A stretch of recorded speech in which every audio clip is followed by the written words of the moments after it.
그동안에 제가 평소에는 이제 재정에 대해서는 별 말씀을 안 드리는데 오늘은 조금 재정에 대해서 우리가 조금 한번 나눌까 해서 정리를 한번 해봤습니다.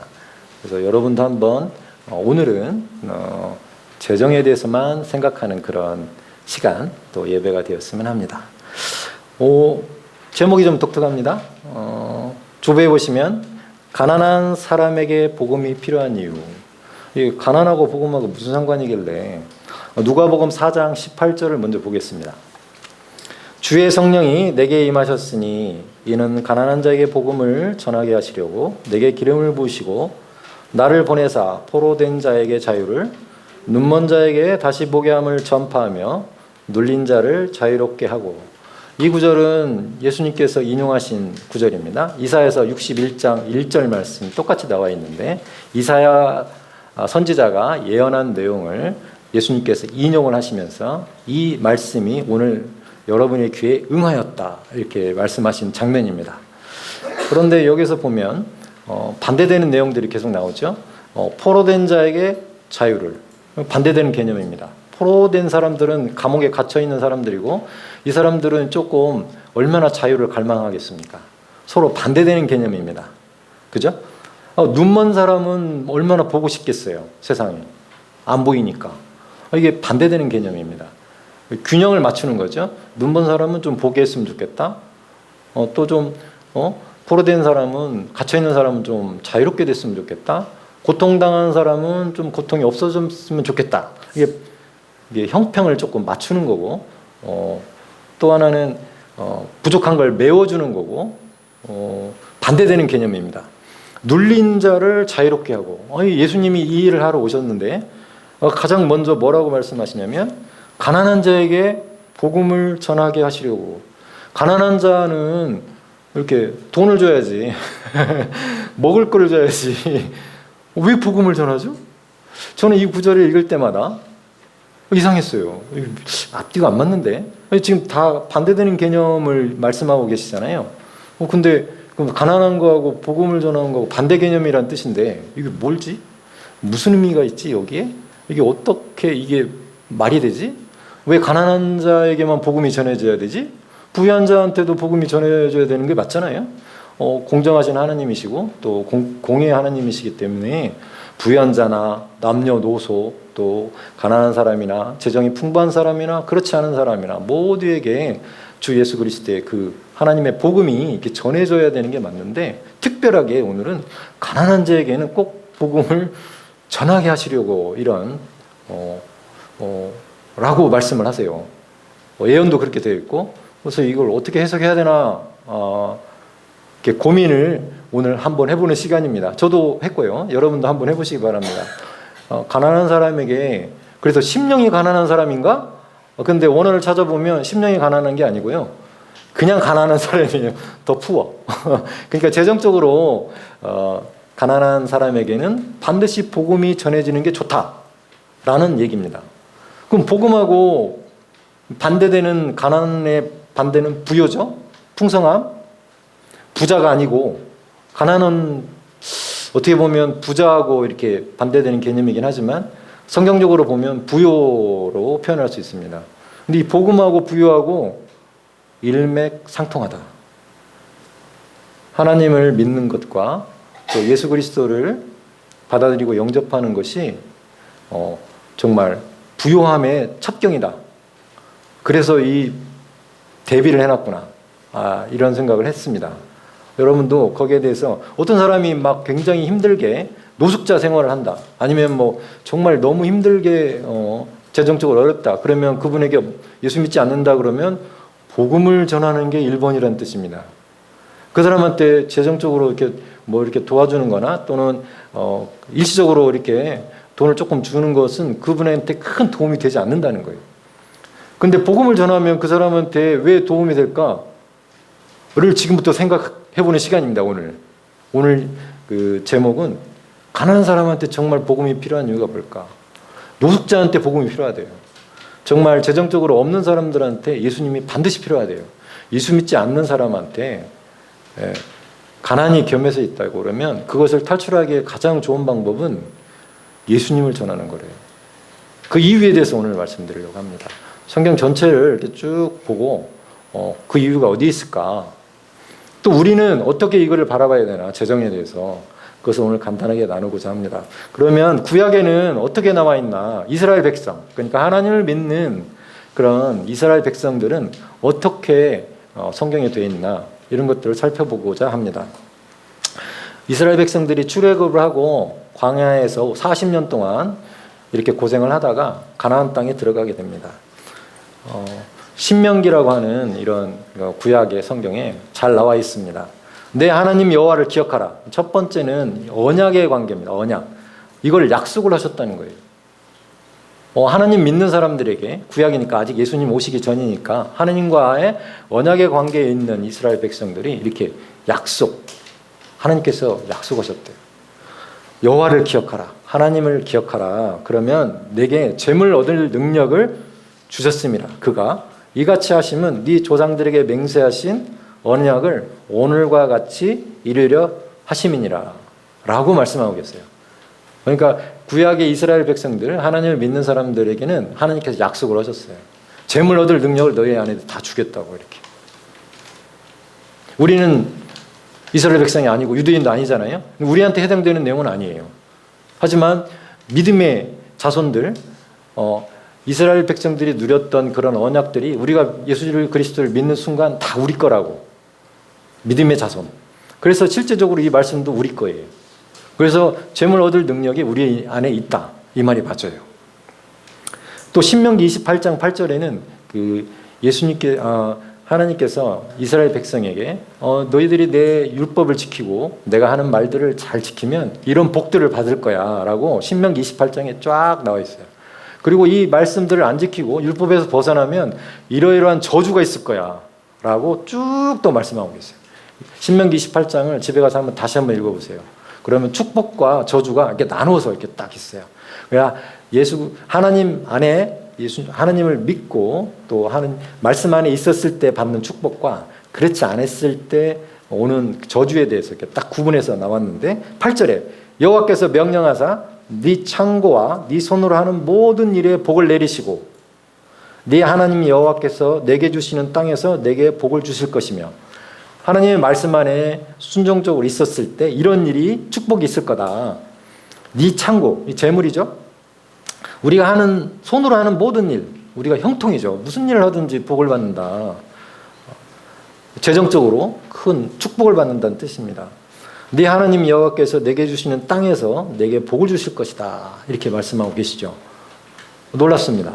그래서 이스라엘 백성들이 그 말씀 안에서 율법 안에 있을 때 정말 얼마나 형통한 삶을 살고 있는지, 지금 이 시대 유대인들도 세계 각지에 흩어져 있지만 이스라엘 땅에 모여 살기도 하지만 흩어져 있는 유대인들이 상당히 많습니다. 그들이 가지고 있는 그런 부의 축적 또 부의 풍요로움들은 이것을 증명하고 있어요. 하나님께서 그렇게 약속하셨기 때문에 놀랍습니다. 잠언에서도 3장 9절 10절에 네 재물과 네 소산물에 처음 익은 열매로 여호와를 공경하라. 하나님 안에 있는 거죠. 하나님을 섬기고 그리하면 네 창고가 가득히 차고 네 포도즙 틀에 새 포도즙이 넘치리라. 풍성하게 될 거다. 말라기에도 나오죠. 11조에 관한 얘기가 나옵니다.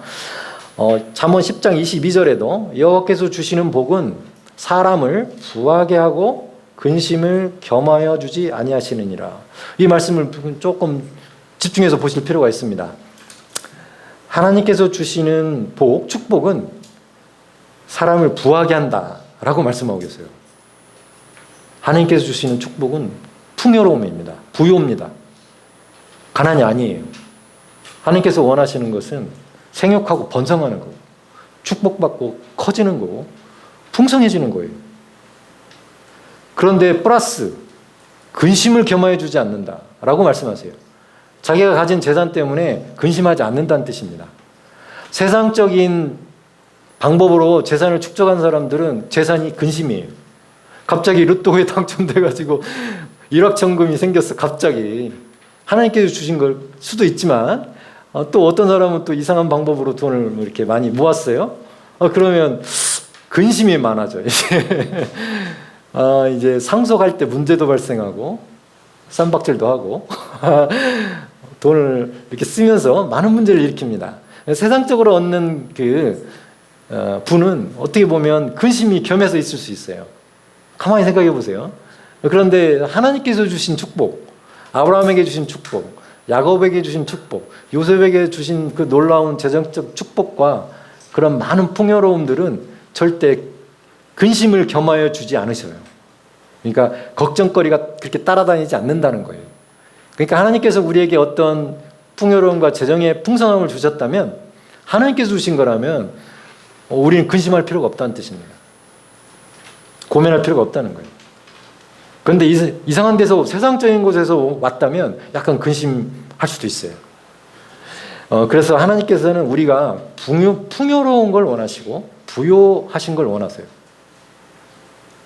그게 하나님의 뜻이에요. 원래부터. 그리고 이것 때문에, 재물 때문에 근심하는 것을 원치 않으세요. 겸하여 주지 않는다고 성경에 이렇게 돼 있기 때문에 그럽니다. 진정한 부자는 재산이 많다기보다는 늘 목사님 부부가 말씀하시듯이 부요함이에요. 부요함. 부족함이 없는 거. 시편에도 이렇게 나옵니다. 34편 9절 10절에 너희 성도들아 여호와를 경외하라. 그를 경외하는 자에게는 부족함이 없도다. 젊은 사자는 궁핍하여 줄일지라도 여호와를 찾는 자는 모든 좋은 것에 부족함이 없으리로다. 부요의 진정한 의미는 부족함이 없는 거예요. 예를 들어 볼게요. 정말 세상에 엄청난 부를 가진 사람이 있다고 가정해 보게요. 실제로 있지만 세상의 모든 것들이 자기 거야. 그럼 들고 다닐 필요가 있어요, 없어요? 들고 다닐 필요가 없어요. 그냥 놓고 다녀도 돼. 다 내 건데. 다 우리 거라고. 바울이나 게바나 생명이나 사망이나 지은 것이나 장래 것이나 다 너희의 것이다. 다 우리 거라고 생각을 한번 해보세요.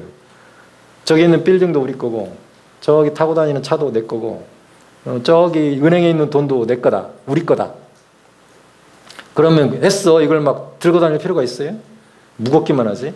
그냥 놓고 다니면서 그냥 필요할 때 요구하면 다 써. 이렇게. 은행에서 필요하면 돈을 가져가고, 또 차가 필요하면 그냥 가져와. 그러면 가져와. 그러면 가지고 다닐 필요가 없죠. 다 우리 거라고 한다면. 부요는 그와 같은 거라고. 예수님께서도 이렇게 늘 풍요로우셨어요. 그 많은 제자들과 또 여러 가지 집회를 하실 때도, 말씀을 전하실 때도 부족한 게 없으셨어요. 성도들이 먹을 게 부족하면 오병이의 기적이 일어나서 그 많은 사람들이 먹고 또 남았죠. 그게 풍요함입니다. 부족함이 없는 거예요. 부족할 때 언제든지 채울 수 있는 능력. 내가 뭔가를 하고 싶을 때 얼마든지 그걸 할 수 있는 능력. 이게 부요죠. 한쪽에다 재산을 몽땅 쌓아놓고 재물을 쌓아놓는 게 부요가 아니라 내가 필요할 때 언제든지 가져다 쓸 수 있는 능력. 이 재물 얻을 능력. 쓸 수 있는 능력. 이것이 바로 참된 부요죠. 그래서 우리는 부요의 개념을 정확하게 잡고 있어야 돼요.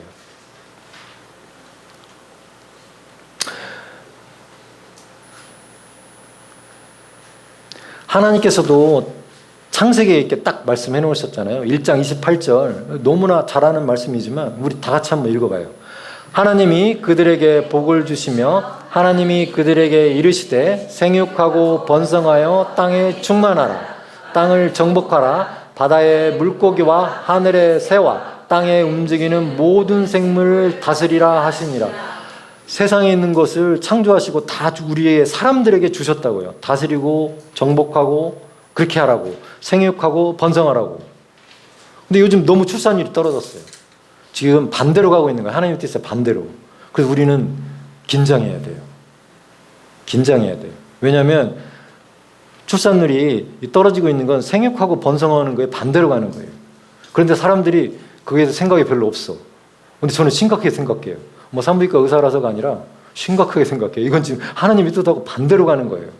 그러니까 지금 세상이 끝나려고 하나? 이런 생각을 가질 때도 있었어요. 왜냐하면 하나님의 뜻하고 지금 반대로 가고 있거든요.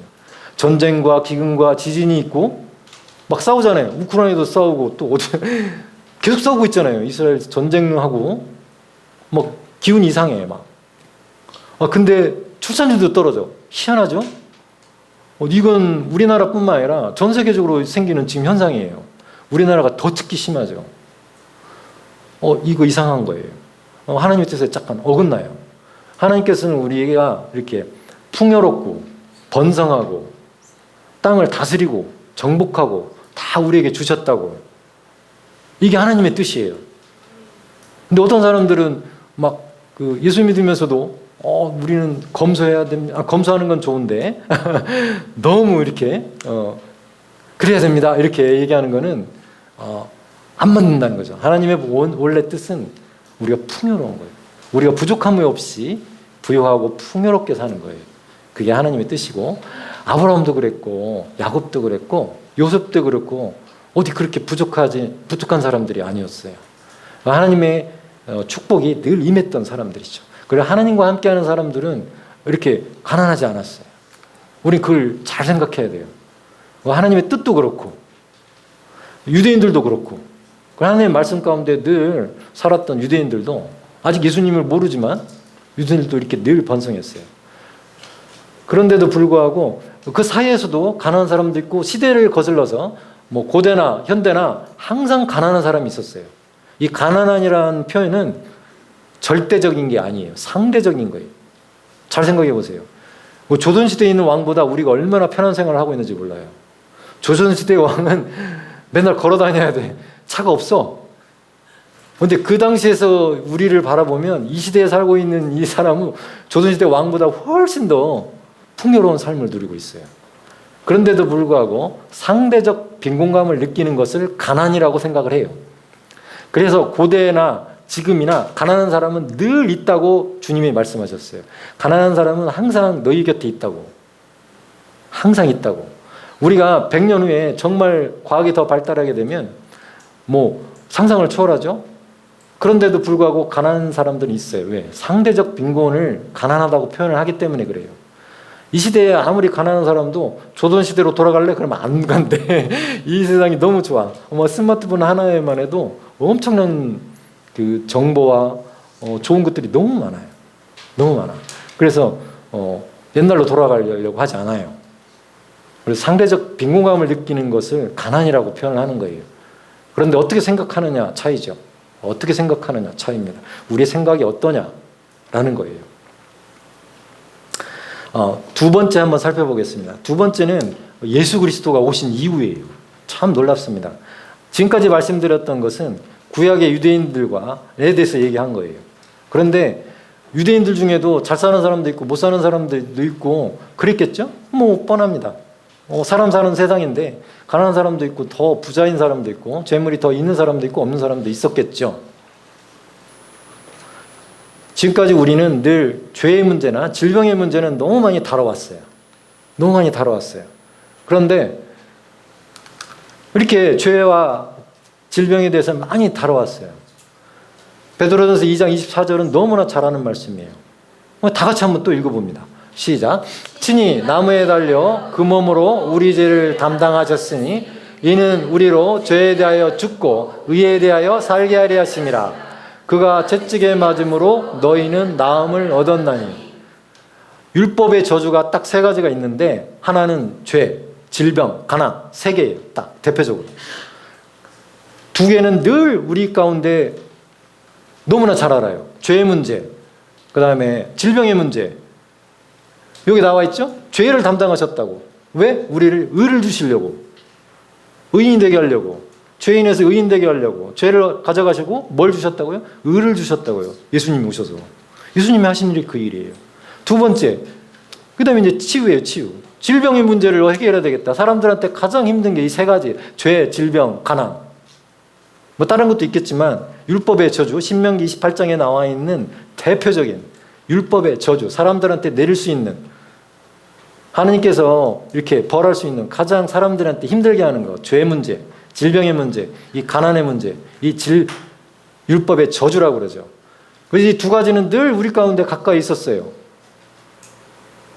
예수님이 채찍에 맞음으로 나왔다고. 예수님이 대신 맞으셔서 우리가 건강을 얻었다고. 이렇게. 죄를 가져가시고 의를 주셨다고.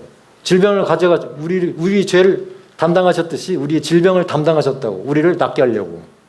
반대 개념이죠. 계속.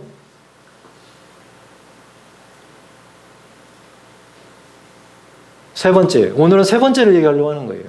죄의 문제나 질병에 관한 얘기를 하려고 하는 게 아니라 세 번째, 이 가난의 저주에서 예수님이 무슨 일을 하셨는지.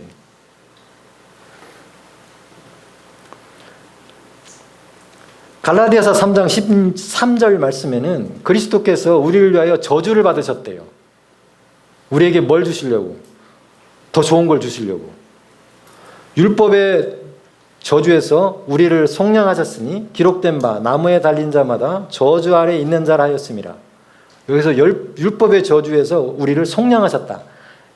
죄와 질병과 가난에서 우리를 속량하셨다고 얘기하세요. 가난의 문제도 해결하셨다는 거예요. 어떻게 해결하셨냐? 고린도후서 8장 9절에 우리 너무나 잘 알고 있어요. 주보에 있지만 우리 다 같이 한번 읽어보겠습니다. 시작. 우리 주 예수 그리스도의 은혜를 너희가 알거니와 부여하신 이로써 너희를 위하여 가난하게 되심은 그의 가난함으로 말미암아 너희를 부여하게 하려 하심이라. 놀랍습니다. 너무 잘 아는 말씀이에요. 그런데 오늘 다시 한번 묵상을 하는 거예요. 예수님께서 뭘 가져가셨다고요? 가난을 가져가셨대요. 근데 내가 지금 가난하면 돼요, 안 돼요? 안 돼요. 그래서 우리는 부요한 자예요. 예수님이 가져가셨는데 왜 우리가 그들을 계속 짊어지고 있냐고요. 죄도 마찬가지죠. 죄를 예수님이 해결하셨는데 계속 죄를 짊어지고 있으면 안 돼요. 그죠? 우리는 구원받은 사람들이죠. 죄 가운데 있는 사람들이 아니잖아요. 질병도 마찬가지고 오늘 특별히 이 가난에 대해서, 가난은 우리 것이 아니에요. 예수님이 가져가셨어요. 우리를 부유하게 하려 하심이라. 근데 유대인들도 그렇고 심지어 예수님을 믿는 사람들도, 예수님을 영접한 사람들도 여기에 대한 인식이 조금 덜하기 때문에 예수 믿으면서도 가난할 수 있어 이런 생각을 갖는다니까요. 근데 그렇지 않다고요. 예수님께서 원하셨던 것은 그렇게 힘들게 이 땅에 오셔서 우리를 대신해서 속량하신 이 세 가지 죄와 질병과 가난의 문제를 예수님께서 해결하셨다고요. 똑같은 거예요. 죄와 질병, 가난. 율법이 저주 하나예요, 하나. 이거 뭐 따로따로 떼어서 생각하지 마시고. 그래서 예수 믿는 사람, 예수님을 주님으로, 구원자로 영접한 사람, 예수 그리스도 안에 있는 사람들, 이런 사람들은 다 부유한 사람들이에요. 지금 당장 없는데요? 옆에 당장 없을 수도 있어요. 가져다 쓰면 돼. 내가 짊어지고 다니지 않는다니까요. 여러분은 짊어지고 다닐 필요가 없어요. 여러분한테 주어진 그 부요를 왜 무겁게 짊어지고 다녀요? 다 저기 다 있는데. 진짜예요. 그걸 깨닫자 그런 말이에요. 오늘 죄의 문제 우리 해결됐잖아요. 그죠? 예수 그리스도께서 우리를 속량하셔서 죄의 문제에 대해서 우리는 의로운 자들이 됐어요. 질병도 마찬가지고 예수님이 채찍에 맞으셔서 우리가 나음을 얻었다고 얘기하니까 이제 가져다 쓰면 되죠. 재정도 마찬가지예요. 그럼 어떻게 가져다 씁니까? 이게 각자의 몫이죠. 사람마다 상황이 다 다르기 때문에. 근데 공통적인 게 하나 있어요. 공통적인 게 하나 있어요. 그 말씀을 써놨어요. 시편 57편 7절을 다 같이 한번 읽어봐요. 시작. 내 마음이 확정되었고 내 마음이 확정되었사오니 내가 노래하고 내가 찬송하리로다. 이게 그거 무슨 상관입니까? 이렇게 질문하실 수 있는데 내가 결단을 안 했어요. 부유하기로. 알고는 있는데 결단을 안 했다니까요. 확정, 내 마음을 확정하세요. 확정, 부유하기로. 그러면 부유하게 돼요. 정말이냐고요? 정말이에요. 내가 부유하기로 결정을 하면 어떻게 되죠? 이제 생각이 바뀌잖아요. 생각을 바꾸란 뜻이에요. 그러면 우리 영 안에 있는 부요가 우리의 혼과 육으로 흘러나와요. 하나님께서 주신 부요가 우리 영 안에 풍성하게 주신 하나님의 생명, 의, 본성, 본성이죠. 부요함의 본성이 우리 안에 있어요. 예수 믿는 사람들 안에 이 부요함의 본성이 있다고요. 하나님의 본성, 풍성함의 본성. 오늘 말씀의 실제에서 나왔잖아요. 하나님의 풍성함이 우리 영이 있다고요. 근데 내가 마음을 결정을 안 해. 나 계속 이렇게 살래, 노숙자로. 그럼 그렇게 사세요. 그런데 내가 노숙자에서 탈피하고 싶다고 마음만 먹으면 언제든지 탈피할 수 있다고요. 왜? 그 안에 예수 믿는 사람 안에 풍요함이 있기 때문에 그래요. 우리 영 안에 하나님의 풍요함이 있어요. 풍성함이, 부요함이 있어요. 내 마음을 확정하면 돼요. 확정. 마음을 정하시면 돼요. 돈이 필요하시면 일을 하세요. 일을 하면 돈이 와요. 더 필요하시면 일을 조금 더 하세요. 난 하루 종일 일했는데도 이거밖에 못 벌었어요. 그럼 다른 일을 하세요. 돈 많이 되는 일을 하시라고요. 제 말이 틀렸어요? 맞아요. 말은 너무 쉽게 하잖아요. 당신 그렇게 해보세요. 이렇게 말하는 게 뭐 당신도 그렇게 하면서 한번 얘기해보세요. 이렇게 얘기할 수도 있어요. 근데 말 그대로예요. 하루 종일 일했는데 돈이 너무 적어. 그럼 돈 되는 일을 하시면 돼. 예수 그리스도의 지혜를 써서. 그 지혜도 우리 안에 있어요. 그래서 재물 얻을 능력이 우리 안에 있단 말은 재물 얻을 능력이 우리 안에 있다고요. 사실이에요. 근데 그거를 마음을 확정하는 거예요. 마음이 확정이 안 됐어. 돈을 별로 벌고 싶지 않아. 그냥 내가 필요한 것만 조금 쓰다가 말래. 이렇게 생각을 했기 때문에 적게 버는 거예요. 예를 들어서 부자들 보면 그 사람들은 마인드가 달라요. 이걸로 만족하지 못해요.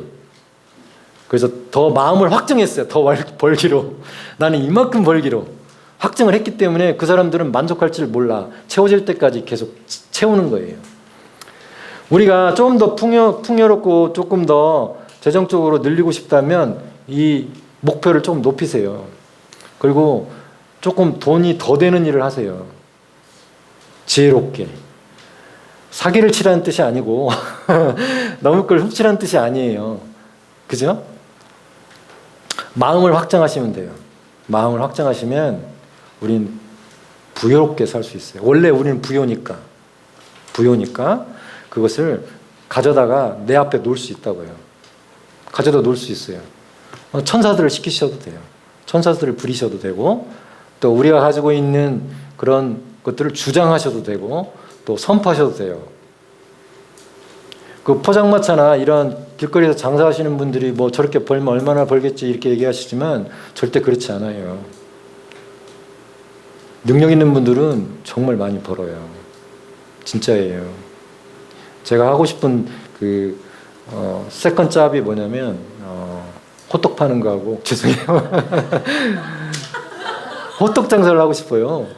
저희 집사람한테 늘 얘기하고 또 닭고야끼 장사를 하고 싶어요. 저도 돈 잘 벌 수 있어요. 제가 벌 수 있는 만큼 벌 거예요. 제가 이 일을 안 했다면, 제 직업이 이거 아니었다면 아마 그거 하고 있었을 거예요. 근데 탁월하게 했을 것 같아요. 가장 맛있는 닭고야끼를 만들었을 거고 남들처럼 쉬었다 놀다 이렇게 안 하고요. 제가 목표하는 것만큼 벌 때까지 할 거예요. 너무 재밌어요. 여러분도 한번 해보세요. 한 번은 우리 최신 전사한테 김밥 장사 하자고 그랬더니 싫대. 본인이 김밥을 계속 말해야 된다고 생각하는데 김밥 잘해요. 다른 건 별로 좀 그런데 김밥은 진짜 맛있어요. 저는 집사람 김밥이 가장 맛있어요. 세상에 파는 어떤 김밥보다 하면 굉장히 잘해요. 그래서 김밥 장사 하자고 했어요. 그랬더니 안 한다고. 우리는 무엇이든 할 수 있어요. 무엇이든지 할 수 있는데 그거를 해서 이렇게 부족한 것들을 다 채울 수 있어요.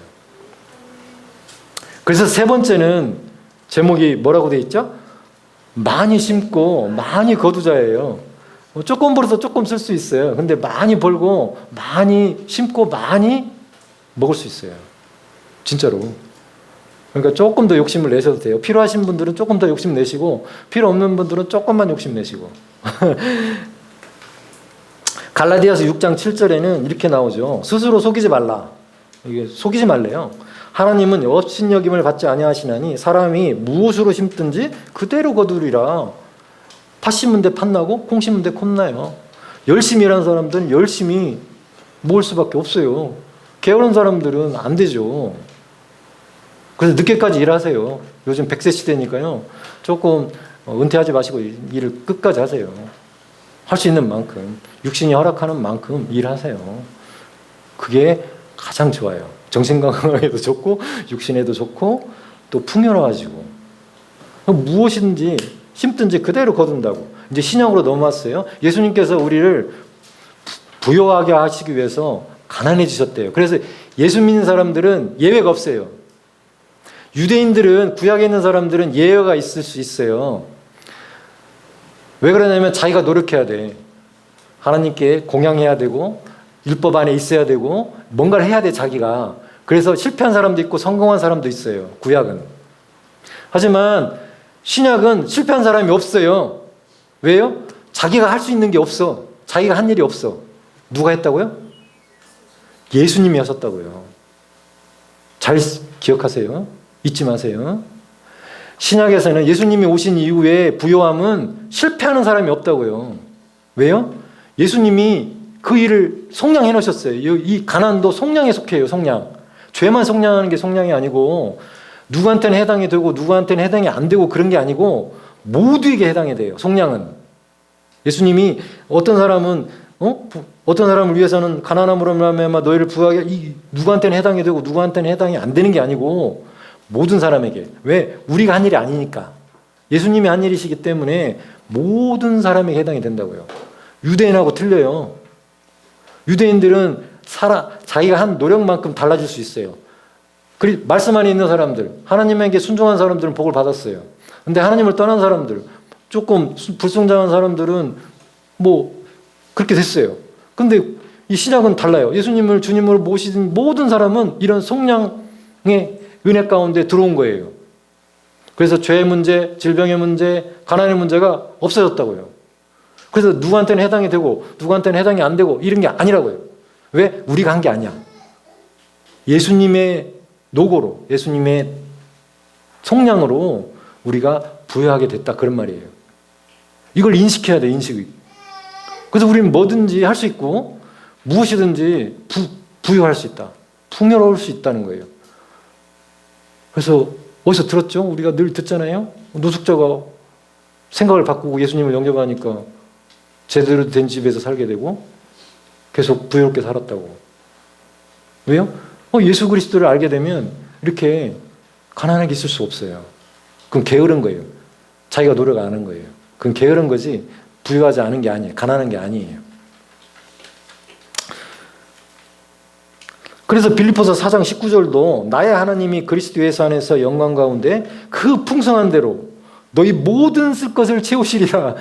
이게 예수 그리스도의 말씀이에요. 사도 바울이 한 얘기죠. 모든 것을 풍성하게 채우신다고요, 그분이. 그러니까 우리가 예수님만 믿으면 돼요. 그래서 가난한 자에게는 복음이 반드시 필요한 거예요. 예수님이 없는 사람들은 자기 노력이 필요해. 왜? 이렇게 자기 지혜로 어떻게든 돈을 벌어보려고 해요. 그러나 예수 믿는 사람들은 이 복음 자체가 풍요해요, 그냥. 우리가 예수님을 영접하고 예수 크리스찬이 되고 하나님의 자녀가 된 그 자체가 축복이고 그 자체가 부요예요. 이 영 안에 있는 부요를 이제 꺼내 쓰는, 똑같아요. 꺼내 쓰기 시작해요. 하나님 생명을 꺼내 쓰듯이 꺼내 쓰는 시작하는 거예요. 사람마다 다 다르다고 했어요. 사람마다 다 다르니까 처한 위치에 따라서 거기에 맞게 하시면 돼요. 지혜롭게, 주님의 지혜로. 우리의 지혜로 말고 주님의 지혜로. 그러면 풍성해질 수 있어요. 그래서 요인교회 있을 때 요인교회에서도 큰 물질의 축복을 받으시는 분들이 있어요. 그거 자기가 잘나서 그런 게 아니에요. 예수님을 믿고 정말 거기에 이렇게 뭘 심었어. 그랬더니 막 많이 받았어. 지금 심고 거두는 원리를 얘기하는 거예요. 거기 보시면 고린도후서 9장 9절 10절이 있어요.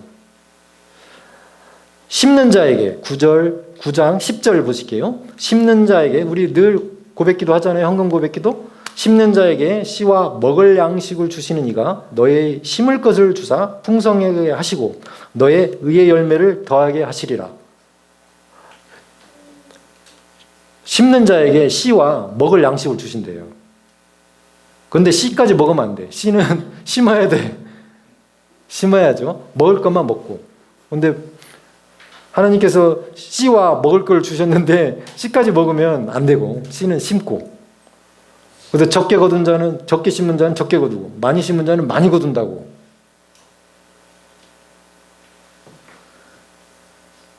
돼 있죠. 9장 6절에는 이렇게 이것이 곧 적게 심은 자는 적게 거두고 많이 심은 자는 많이 거둔다 하는 말이로다. 이게 심고 거두는 원리 중에 하나죠. 그래서 어떤 사람이 재정적으로 어떻게 돈을 벌었어요. 근데 이거를 어디다 심었어. 근데 이게 뭐 나한테 돌아올까? 뭐 그렇게 생각할 수도 있고 그냥 이거는 내가 먹을 거야. 근데 이거는 심을 거야. 이렇게 해서 뭔가 이상한 경험을 한 사람들이 있어요. 이상한 경험을 한 사람들이 있죠. 성경에도 분명히 이렇게 나와 있죠. 씨와 먹을 양식 두 가지로 항상. 그래서 돈을 번 사람들도 자기가 쓸 돈과 투자할 돈을 따로 두고 있죠. 이렇게 따로 두어야 되는 것 같아요. 따로. 그래서 어떤 사람들은 먹기만 하고 다 써버려. 그러면 투자가 안 돼. 그래서 재생산이 안 돼.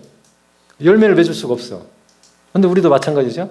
우리가 어디다 심느냐에 따라서 그대로 거둔다고요. 그런데 의의 열매라고 표현을 하고 있어요. 고린도서 9장 10절에도 잠언에도 이런 표현이 있어요.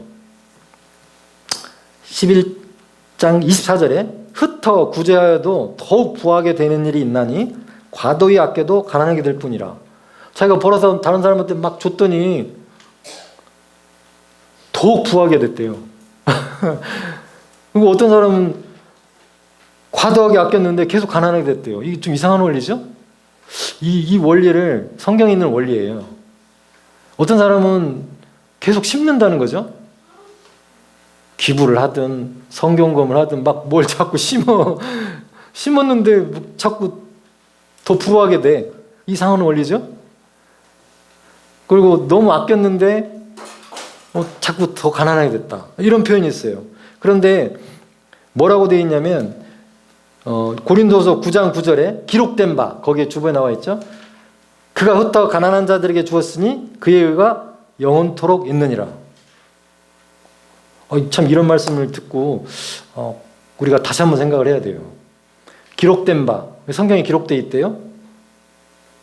그가 흩어 가난한 자에게 주었으니 자기가 가진 것을 흩어서 가난한 자에게 주었더니 그의 의가 영원토록 있느니라. 의라고 표현을 하고 있고 영원히 토록 있다 이런 표현이 성경에 되어 있어요.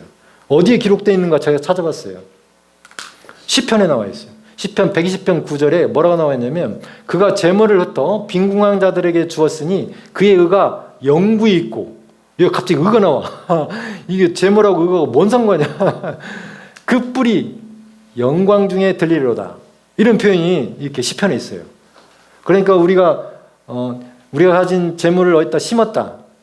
흩어서 뭐 좀 부족한 사람한테 심었다, 주었다, 구제했다. 그랬더니 의가 그게 의롭다고 표현을 한 거예요. 우리는 의의 다른 정의들을 가지고 있죠. 그런데 오늘은 재물에 대해서만 얘기하는 거예요. 재물에 대해서. 재물에 관한 한 이게 의라는 거예요. 의가 영구히 있대요. 뭐 잠깐 내가 의로운 일을 했다고 그냥 거기서 끝나는 게 아니고 예수님께서도 말씀하셨죠. 그 청년한테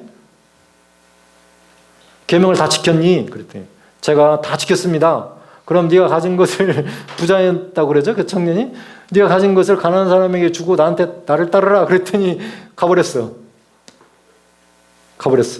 그 마지막 단계가 이 재물에 대한 단계인가 봐요. 재물에 대한 거. 재물을 이렇게 흩어서 많은 사람이 적은 사람한테 이렇게 평형을 이룰 수 있나? 이게 의라는 거예요. 예수님께서 오신 이유도 지금 평형을 맞추려고 오신 거예요. 가난한 자에게 복음을 전하시고 눌린 자에게 자유를 주시고 평형을 이루려고 눈먼 자에게 보게 하시고 이게 의라는 거예요. 재물에 있어서는 빈궁한 자, 부족한 자에게 가진 자가 나눠주는 것이 의를 이루는 거다. 그 의가 잠깐이 아니고 영원히 기억된다. 그 말씀을 드리고 싶은 거예요. 영원히 기억된다. 우리가 심는 것이 의로운 일이고 그 의가 의의 열매가 될 것이고 그 의가 영원히 기억된다. 손해인 것 같잖아요. 우리가 어떤 일에 우리 재물을 쓴다는 것은 손해 같아요. 처음에는 손해 같아. 뭐 성경을 한다든가 또 뭐 어디에 기부를 한다든가 또 뭐 뭘 한다든가 이럴 때 손해 같아. 근데 그게 아니고 의의 열매로 고린도서 9장 10절에 나오잖아요. 심는 자에게 씨와 먹을 양식을 주시니가 너희 심을 것을 주자 풍성하게 하시고 너의 의의 열매를 더하게 하신다고. 의의 열매를 더하게 하신다고. 먹는 거는 상관없는데 심는 걸 얘기하는 거예요, 지금. 그래서 적게 거둔 자는 적게 심은 자는 적게 거두고 많이 심은 자는 많이 거둔다고. 이게 심고 거두는 원리죠. 전혀 심지 않는 사람과 심어서 이렇게 평형을 맞추는 사람, 의를 이루는 사람, 예수님이 의를 이루셨듯이 우리 죄를 가져가지 않으셨으면 우리가 어떻게 다시 이렇게 새로운 생명으로 거듭날 수 있었겠어요. 우리 의를 가져가시고 하나님의 생명을 주셨단 말이에요. 뭔가 균형을 이루었어요. 죄를 가져가시고 의를 주셨으니까. 이렇게 평형을 이루는 게 의다 이 말이죠. 부유한 자가 가난한 자에게 나눠주는 것이 의를 이루는 거다. 근데 그게 영구히 기억된다. 영원히 기억된다는 거예요. 병원에서 바자회를 다다음 주에 해요. 우즈베키스탄에 병원이 있는데 그 병원에 의료 건강이 약해요. 열악해요. 그래서 병원장님이 후원을 하고 계시는데 직원들도 좀 동참을 했으면 좋겠다고 이렇게 제안을 하셨어요. 그래서 여러 가지 방법으로 하고 있는데 그 중에 하나가 집에 있는 동전들 모으는 거였어요. 집에 있는 동전 다 모으고 어제 제가 오늘 아침까지 막 다 그 집사람 건데 세봤어요. 그래서 이제 동전 모으기 또 뭐 집에 있는 그 안 쓰는 것들 모아서 이렇게 바자회 해가지고 거기 헌금하려고 기부하려고. 선교사님들이 이 땅에 우리가 조선시대 때 많은 병원을 지어줬어요. 그 중에 하나가 예수병원, 전주에 있는 예수병원이고 또 많은 병원들을 짓고 또 이렇게 한국의 초창기 때 많이 기부도 하시고 또 이렇게 하셨어요. 근데 그게 평형을 이루는 거예요. 그게 의라는 거죠. 그래서 선교사님들이 얼마나 많은 큰 희생을 통해서 이 땅이 복음화가 됐는지 또 실제적으로 물질적으로도 이렇게 많이 심으셨어요. 그래서 병원도 많이 지어주고 의료 장비도 갖춰주고 지금 우리보다 그 열악한 그 선교지에 기부하려고 바자회를 한다는 거죠. 그래서 재정적으로 후원하려고 가서 장비들 사게 하고 또 돈이 없어서 진료를 못 받는 사람들이 수두룩해요. 거기는 진짜로. 거기에서 저희 병원에 배우러 온 의사도 있었어요. 우즈베키스탄 의사가. 그래서 제 방에도 이렇게 같이 이렇게 가르쳐드리고 그런 적이 있어요. 근데 거기에 후원한다고 그래요. 그래서 우리 주위에는 우리도 지금 성경금 하면서 이렇게 구제하는 곳도 있고 또 좀 그래요. 또 여러 군데 있죠. 우리도 1년에 한 번씩 성경금 할 때 그때 작정을 잘 하세요. 지금은 때가 아니죠. 연말에 할 때 그때 설교해야 되는데 중간에 해가지고 좀 그러긴 한데 심는 걸 얘기하는 거예요. 우리가 심는 거는 의라고 얘기하시고 그게 영원히 이게 기록된다는 거예요. 그래서 절대 손해가 아니고 또 헌금 고백기도 하는 때처럼 우리가 늘 고백하는데 후이되어 꾹꾹 눌러도 흘러 넘치게 우리에게 돌려주신다고 말씀하시잖아요. 그래서 고린도서 9장 8절에 보면 하나님이 능히 모든 은혜를 너희에게 넘치게 하시나니 이는 너희로 모든 일에 항상 모든 것이 넉넉하여 모든 착한 일을 넘치게 하려 하심이냐. 그러니까 모든 착한 일을 넘치게 하려고 우리에게 풍성히 채워주신다고요.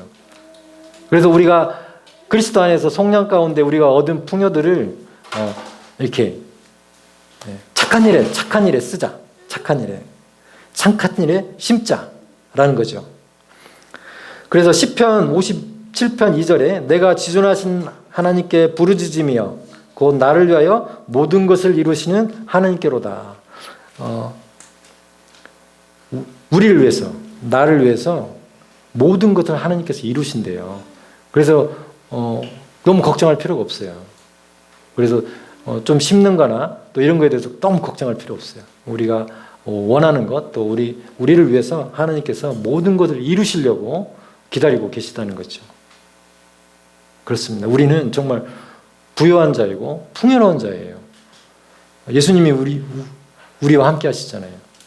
우리 안에 예수님이 계시잖아요. 그 영광의 소망께서. 그분이 모든 걸 속량하셨고 그분이 풍요이고 우리는 예수 그리스도와 함께한 공동 상속자다. 그래서 우리 풍요로운 마인드를 가지셔야 돼요. 풍요로운 마인드.